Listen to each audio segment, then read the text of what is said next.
Dearly beloved, today is the 42nd day of Great Lent. I recently came across the stories of two paraplegics, unrelated in life but deeply connected by the choices they made in the face of suffering.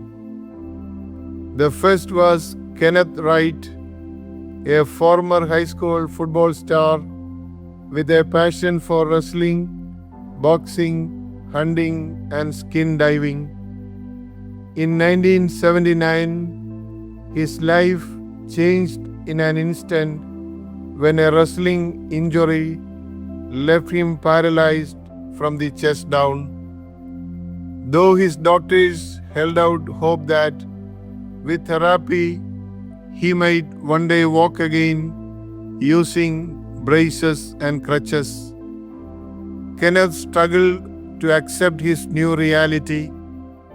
Unable to reconcile his past strength with his present weakness, he asked two close friends to wheel him out to a wooded area.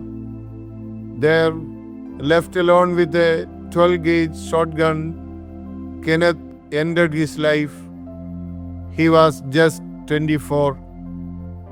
The second man was Jim McGowan, a semi-professional baseball player. At the age of 19, he was attacked by a gang in Brooklyn, stabbed and left paralyzed from the mid-chest down. But Jim made a different choice. He refused to let his injury define or defeat him. Instead, he was featured in the news for parachuting successfully into the middle of Lake Wallenpaupack in the Poconos. Reporters who covered his story discovered that Jim lived independently. He cooked, cleaned, drove a specially equipped car, and had authored 3 books. He also handled the photography for the first book ever written on the history of wheelchair sports in the United States. 2 men, same kind of injury, very different endings. One saw only darkness, the other chose to find light in the midst of darkness. One gave up, the other lived on with purpose. Robert Frost once wrote, "Two roads diverged in a wood, and I took the one less traveled by, and that has made all the difference."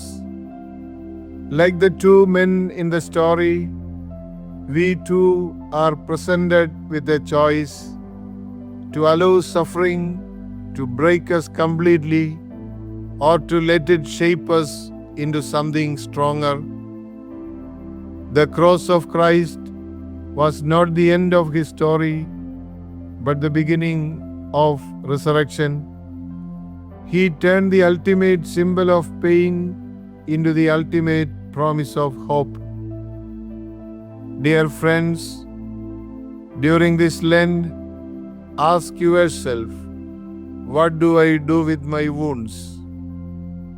Do I bury them in despair, or do I offer them to the one who heals?